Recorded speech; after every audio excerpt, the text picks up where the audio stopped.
오늘 본문은 구약 성경의 아주 가장 드라마틱한 장면입니다. 그리고 우리 복음의 핵심이 오늘 본문의 말씀이에요. 방금 읽은 대로 아브라함이 100세에 아들을 주셨어요. 아들이 13살, 12살 한참 씩씩하게 뛰놀 때인데 갑자기 제사를 드리라는 거예요. 아들을 잡아서 제사 지내라. 이게 말이 됩니까? 말이 안 되죠. 그런데 두말 없이 아브라함이 그 다음날 일찍 일어나서 사흘길을 걸었어요. 사흘길을. 혹시 내가 잘못 들은 거 아닌가? 아니에요. 주실 때는 언제고 잡아 제사 지내라는 때가 언제냐? 말이 안 된다. 별 생각을 다 할 수 있었지요. 사흘길 동안에 아니다. 돌아가자. 그런데 묵묵히 걸어 모리아산으로 가는 겁니다. 그런데 이삭이 말하면 아버지 왜? 나무랑 다 있는데 양은 어디 있습니까? 양은 어디 있냐 그래요. 얼마나 난처해요. 하나님께서 너를 잡아 제사 지내란다 그렇게 말할 수는 없잖아요. 여호와 이래로 하나님이 준비하신 거로 하나님이 준비하셔서 하고 올라가서 단을 쌓고 이삭을 눕히고 칼로 찔르려고 하는데 하나님이 깜짝 놀라셔. 야야야 찔르지 마라. 하나님이 깜짝 놀라셨어. 아버지 왜 나를 찔르래요? 하나님이 너를 잡아 제사 지내랬어. 그러니까 이삭이 하세요. 이삭도 찔르세요. 날 잡아 제사 지내세요. 이러는 거예요. 한참 티네이저로 얼마든지 도망갈 수 있는 상황인데 도망가지 않고 찔르세요. 널 잡아 제사 지내란다? 그래요? 아버지? 그러면 날 잡으세요. 찔르세요. 제사 지내세요. 이야, 이게 가능한 얘기냐 이것이요. 그래서 찔러나 보니까 하나님이 도리어 깜짝 놀라셨어요. 그래서 손을 멈췄더니 앞에 보니까 수양이 하나 나무에 걸려 있어. 그 수양을 잡아다가 제사를 지냈다. 그래서 그 모리아산에 제사하는 여호와 이레 하나님이 준비하신 제사다. 그리고 하나님을 경외하는 자, 하나님을 경외하는 자, 이게 중요한 거예요. 나는 하나님의 명령에 절대 순종하고 하나님을 경외하고 있는가? 내 자신을 살펴봐야 됩니다. 하나님께서 이 모든 것을 보시고 내가 내 아들 독자까지도 아끼지 아니하였으니 내가 큰 복을 주고 내 씨로 말미암아 천하 만민이 복을 받고 하늘의 별과 같이 바다의 모래같이 번성케 하리라 약속을 하십니다. 그리고 내 씨가 대적의 문을 얻으리라. 내 씨로 말미암아 천하 만민이 복을 얻으리라. 왜? 내가 내 말에 끝까지 순종하였기 때문이다. 그래서 여기서 중요한 단어는 뭐냐 하면 하나님을 경외한다 이거죠. 영어로 하면 awesome God, awesome God. 네, 경외함으로. 우리가 보통 교회에서 예배 드릴 때 헌신 예배 하잖아요. 저는 헌신 예배라는 거 안 좋아해요. 헌신 예배 실컷 지내고 한 달 있다 보면 교회 안 나가요. 죽도록 충성하라. 충성하는 것 같은데 몇 달 후에 보면 교회 안 나가요. 네, 헌신도 아니고 충성도 아니에요. 경외하는 거예요. 경외한다는 것은 하나님을 두려워하고 하나님을 두려워하고 하나님 앞에 절대 순종하고 복종하고 헌신하고 충성하고 이것이 awesome God, 경외하는 거예요. 이것이 중요한 거예요. 충성 아니다. 헌신 아니다. 경외하는 것이다. 나는 하나님 앞에 경외하는 마음으로 하나님 섬기고 예배드리고 있느냐? 어떠냐? 나 자신을 돌아보아야 합니다. 예수님께서 사역을 다 이루시고 십자가에서 마지막 번에 다 이루었다. 아시죠? 다 이루었다. 이건 뭡니까? 제사를 다 완성했다. 율법을 다 이루었다. 예언을 다 이루었다. 죄 문제를 다 해결했다. 온전히 구원의 패턴을 바꾸셔서 다 이루었다 하고 돌아가셨죠. 그리고 늘 제가 강조하는 것대로 예루살렘 성전의 휘장이 쫙쫙 위로부터 아래로 찢어져서 누구나 다 은총의 보좌 앞에 나가 예배 드리게 되었다 하겠죠. 다 이루었다. 이것이 뭡니까? 하나님을 경외함으로 두렵고 떨림으로 하나님 앞에 절대 순종하고 믿음으로 삶을 드렸던 이것이 경외함입니다.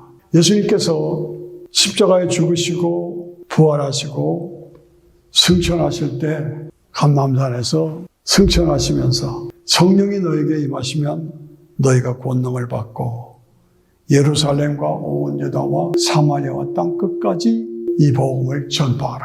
이 복음을 전파하라. 명령하시고 부탁하셨어. 그리고 쭉 하늘로 승천하셨어. 제자들이 500명이 둘러보는 가운데 올라가셨어요.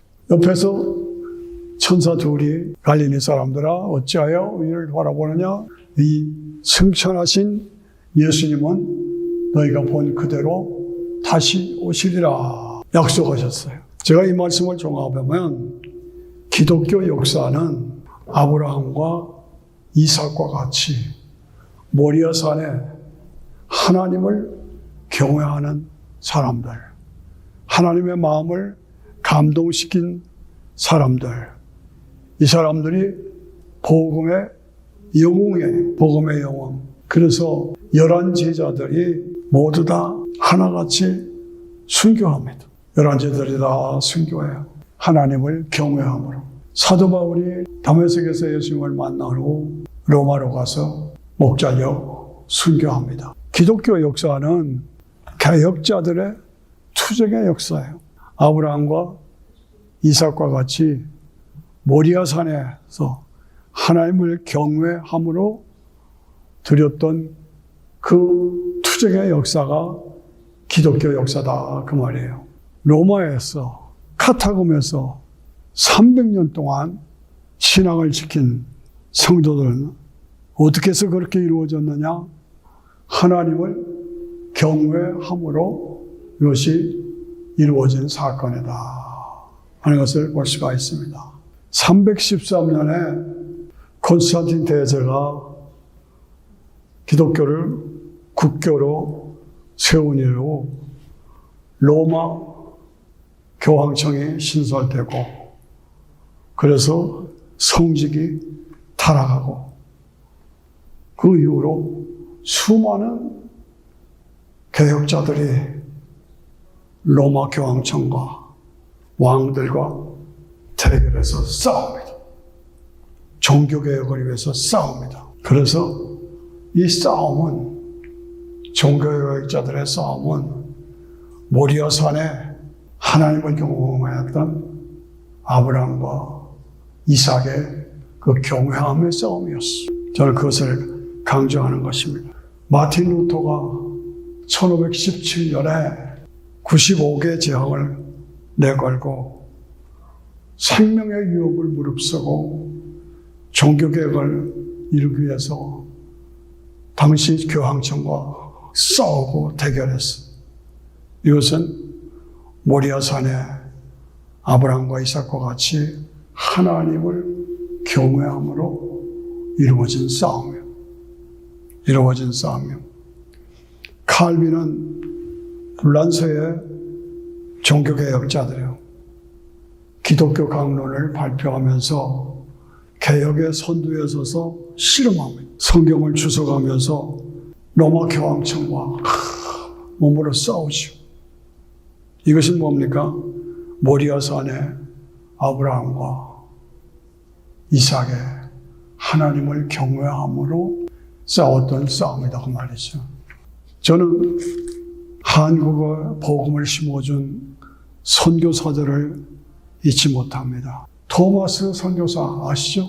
토마스 선교사 1866년에 복음을 증거하기 위해서 한국 대동강에 왔다가 병사들에 의해서 칼에 찔려 죽습니다.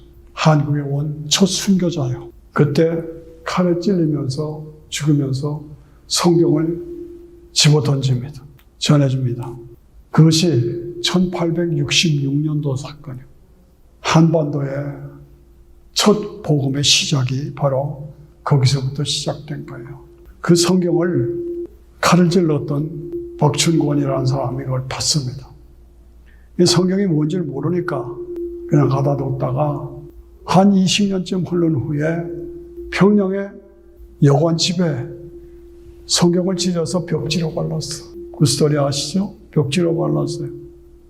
그런데 선교사들이 마침 그 여관에 봤다가 이게 성경이다. 그걸 알고 결국은 그 사건을 통해서 그 장대현 교회가 처음 세워지는 것이 그 여관이 장대제 교회예요. 장대제 교회예요. 지금은 김일성이 김정일이 동상에 세워졌어요. 이 악한 자들이죠. 평양의 여관에 벽지로 발랐던 그 성경을 보고 선교사가 그리고 그 여관집이 교회가 됐어요. 그래서 평양이 부흥하기 시작했어요. 이런 역사를 보면서 모리아 산에 아브라함과 이삭의 경외함은 그 상태에서만 있던 것이 아니라 계속해서 그 후로 하나님의 사람들이 일어나서 하나님을 경외함으로 복음이 선포되고 복음이 흘러가고 전파되고 복음이 세계화되고 우리 한국까지 왔다 그 말이에요. 잘 따라오시기 바랍니다. 그 흐름 속에는 피가 죽음이 따랐어요. 많은 사람들이 순교하고 많은 사람들이 그것 때문에 죽었어요. 그건 뭡니까? 생명을 내건 거예요. 모리아산에서 아브라함과 이삭이 하나님을 경험함으로 찔르세요. 나 잡아 들이세요.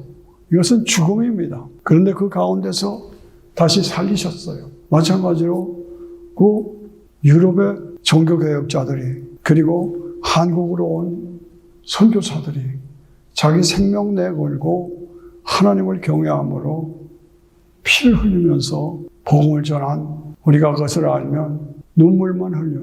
내가 지금 믿는 예수님을 믿는 이 복음이 나에게까지 오기까지 얼마나 많은 사람들이 피를 흘리고 고통을 당하고 그래서 그 복음이 나한테까지 왔다. 어떻게 해서 하나님을 경외하고 하나님을 사랑하고 하나님을 두려워하고 하나님 앞에 절대 순종하는 그 믿음 때문에 복음이 나한테까지 왔다. 이것이 우리가 되새기면 할수록 얼마나 감격이고 얼마나 큰 선물인지 알 수가 없어요. 여러분 원도우드 선교사 아시죠? 그분은 1885년에 미국에서 보낸 선교사예요. 연세대학을 설립하고 세분한 교회를 세우고 그 혼란기에 이시조선 고종황제 그때가 다 망하는 때, 한국이 망하는 때고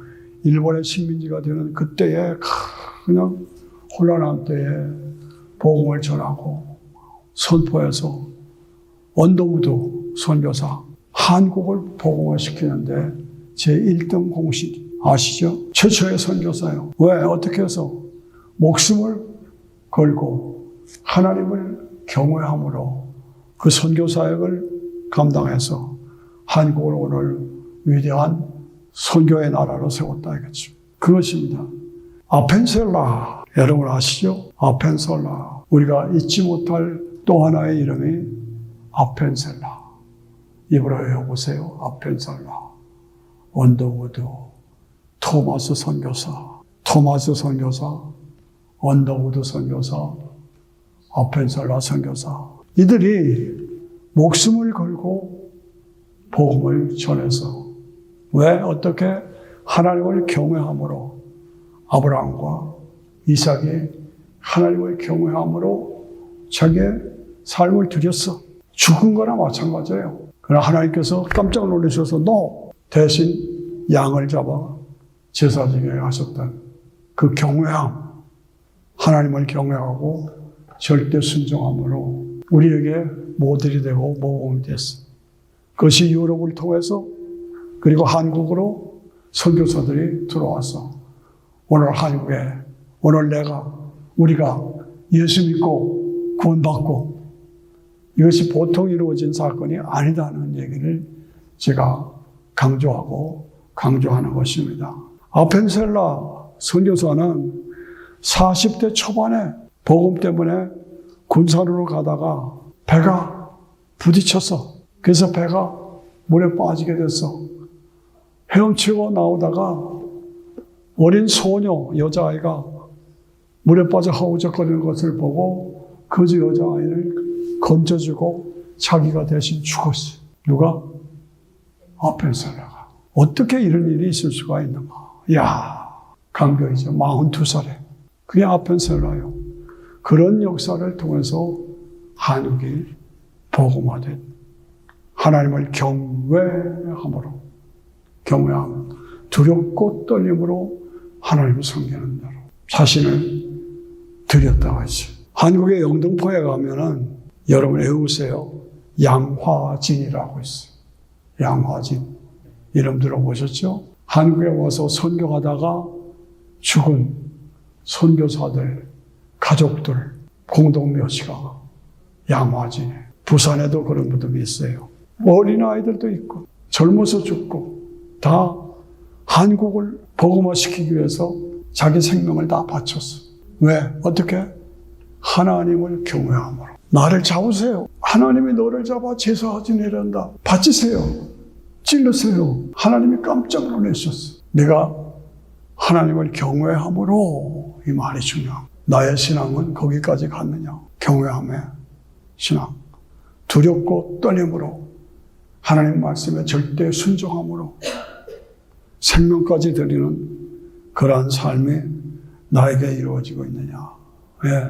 모리아산에 하나님을 경외함의 신앙이 한국을 살린 것이고 한국 복음화로 한국의 오늘을 만든 한국 선교사들 많죠. 얼마나 고마워요. 배재학교, 이화여고, 세문학교에 다 이런 하나님의 사람들이 하나님을 경외한 마음으로 자신을 들여서 한국을 일으켰어요. 평양의 별명은 뭡니까? 평양의 별명은 동방의 예루살렘이에요. 교회가 번성해서 동방의 예루살렘. 그런데 그 장대째 교회를 다 헐어버리고 김일성이 놈이 김정일이 지 동상을 세워놨어. 망할 짓이 곧 하나님께서 파멸시켜 주실 줄로 믿습니다. 얼마나 악해요. 여러분 잘 아시는 주기철 목사님, 상전령 교회의 담임 목사예요. 조만식 장로님 독립운동과 함께 일본 경찰의 심한 고문과 고난을 받으면서도 끝까지 신앙을 지켰어요. 절대 굴복하지 않으니까 일본 경찰이 감옥에서 휴가를 줬어. 집에 갔다 오라고. 집에 가서 왔더니 와이프가 다시 왜 왔느냐고. 이야, 왜 왔느냐고. 거기서 순교하지 왜 왔느냐고. 그럴 정도야. 주기철 목사님. 근데 주일 예배를 설교를 하는데 주기철 목사가 감옥에서 나와 설교한다고 그러니까 사람들이 얼마나 왔는지 인산인해를 이루었어. 일본 경찰이 뒤에 와서 듣고 있는 거예요. 근데 설교의 주제가 뭐냐? 로마서 8장에 생각한데 현재의 고난은 장차 우리에게 나타날 영광과 좋게 비교할 수 없다. 생각건대 현재의 고난은 장차 우리에게 나타날 영광과 좋게 비교할 수 없다. 그게 설교 제목, 그게 본문이에요. 그러니까 일본 경찰들이 더 불이 났지. 그래서 더 고문을 당하다가 결국은 순교하셨어요. 그런 아름다운 믿음의 선조들을 우리가 모시고 있다는 거예요. 어떻게 해서? 하나님을 경외함으로. 모리아산에서 아브라함과 이삭이 하나님을 경외함으로 하나님의 인정과 보장을 받았던 것처럼 우리 선조들이 이 복음 안에서 하나님을 경외함으로 자신을 드렸어. 저는 길선주 목사님을 잊지 못합니다. 저는 뵌 적이 없어요. 그러나 우리 어머니, 아버지, 우리 할머니, 우리 집안의 분들은 길선주 목사 얘기를 많이 해요. 자기들이 은혜 받았던 그 놀랍게 계시록을 선포하고, 야, 장차 비행기 안에서 결혼식을 할 때가 온단다. 비행기 안에서 결혼식을 할 때가 온단다. 너무 신비하다. 길 목사가 그러더라. 그런 말은 길 목사가 눈이 어두웠어요. 우리 아버님 소년 때에 그 길을 안내했던 사람이에요. 우리 아버지가. 그런데 그만큼 어려움을 당하면서 3.1운동에 앞장섰고 한국을 대부흥으로 일으켰던 사람이 길선주 목사님이에요. 왜 그래요? 모리아산에 아브라함과 이삭의 믿음으로 그렇게 했다는 얘기를 제가 하고 있는 겁니다. 우리도 그 믿음으로 하나님을 경외하면서 살아야 한다는 얘기입니다. 헌신 예배 아니에요. 헌신 예배 기끈이다. 한 달 있다 교회 떠나. 안 믿어. 충성도 그때는 충성했는데 상황이 바뀌면 충성 안 해. 난 그런 경우를 너무 많이 봤기 때문에 헌신 예배도 아니고 충성도 아니에요. 경외함이 있어요. 경외함. 여러분은 하나님을 경외하십니까? 하나님을 경외하십니까? 지금 이삭을 바치시겠습니까? 우리 자신을 다시 확인하면서 손장원 목사님 손씨예요. 예, 문둥병 환자들, 예, 한센병이죠. 그들과 함께 삶을 나누면서 신사참배를 거부하고 일본 경찰에 잡혀서 정신영향에 빠지고 자기의 두 아들을 죽인 자를 자기 아들로 삼아. 이야, 손양원 목사님. 왜 그래요? 하나님을 경외함으로 이런 일이 있습니다. 굉장히 높죠. 우리가 거기까지 올라갈 수가 있겠는가. 모리아산의 경외함으로 복음을 선포하고 장엄하게 순종한 사람이 누구냐? 손장원 목사. 제가 기독교 역사를 모리아산에서부터 유럽에서 그 많은 핍박 속에서 종교개혁자들이 핍박을 당하면서 복음이 들어와서 우리 한국으로 들어와서 그 한국이 지금 번성하고 하는 그 얘기를 쭉 얘기로 나누어 드립니다. 그래서 오늘 나는 어떻게 살고 있느냐고. 나는 무엇을 위해서 살고 있느냐. 어떻게 살고 있고 무엇을 잃고 살고 있느냐 말이죠. 늘 나 자신을 점검하면서 나는 하나님을 경외함으로 참된 믿음으로 살고 있느냐 자신을 점검합니다. 다시 한번 예수님의 명령을 확인합니다. 때와 기간은 자기의 권한에 하나님께서 자기의 권한에 두셨으니 너희가 알라고 하지 말아라. 오직 성령이 임하시면 너희가 권능을 받고 예루살렘과 온 유다와 사마리아와 땅 끝까지 이르러 내 증인이 되리라. 이 말씀을 마치시고 구름을 타고 승천하셨다. 그런데 세월이 흘러서 많은 사람들이 로마에서 유럽에서 그리고 미국으로 그리고 한국으로 복음이 들어와서 우리로 나에게까지 복음이 들어와서 내가 예수 믿었다. 그런데 나는 어떻게 살고 있느냐? 아브라함과 이삭과 같이 경외함으로 신앙생활을 바르게 하고 있느냐? 자신을 돌아보아야 된다. 이제 주님의 재림하실 때가 아주 가까웠어요. 저는 확신합니다. 주님이 오실 때가 가까웠어요. 이때에 나는 무엇을 위해서 어떻게 살고 있느냐? 모리아산에 아브라함과 이삭과 같이 하나님을 경외함으로 awesome God, 경외함으로 존경하고 두려워하고 사랑하고 충성하고 헌신하는 그런 신앙으로 살고 있고 사명을 감당하고 있느냐? 세상을 살릴 유일한 길은 오직 예수의 복음뿐이에요. 저도 우리 모두도 이 복음을 위해서 복음을 통해서 세상을 살려야 어떻게 하나님을 경외함으로 우리가 살아서 움직여야 되잖아요.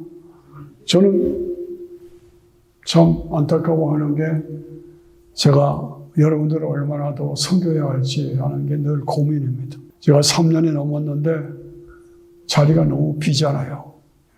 내가 그만둘 때가 됐느냐, 무엇이 문제인가 아주 고민스러워요. 저는 수적인 부흥이 없으니까 그래서 참 고민스러워요.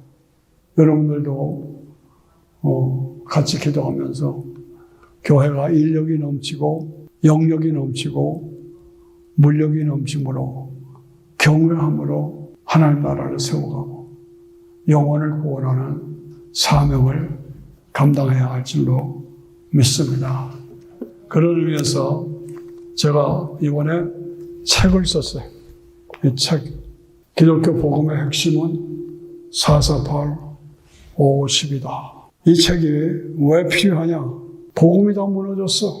백성들이 오직 예수의 성이 무너졌어. 그리고 오직 예수의 절대성이 없어졌어. 다른 거 믿어도 구원받는다. 그 나름대로 다른 종교에도 다 산에 올라가면 똑같이 구원이 있다. 이런 소리하고 한국에서 가장 큰 교회가 WCC를 주최하고 이건 말이 안 되잖아요. 그래서 그것을 다 종합해서 기독교 신앙이 무엇이냐? 왜 예수만 믿어야 되느냐? 우리가 하나님을 경외함으로 아브라함 때부터 모리아산에서 시작한 그 오직 예수의 복음이 우리에게까지 왔는데 이것을 통해서 우리 자신이 복음으로 새롭게 무장해야 되지 않느냐 하는 도전으로 여러분들 이 책을 꼭 필독하시기를 부탁합니다. 예.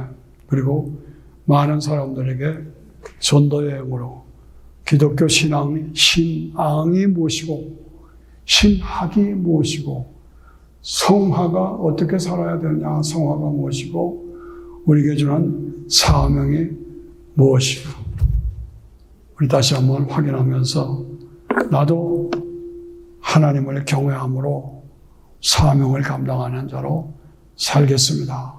새롭게 결단하는 저와 여러분이 되어야 할 줄로 믿습니다. 같이 일어나시겠습니다.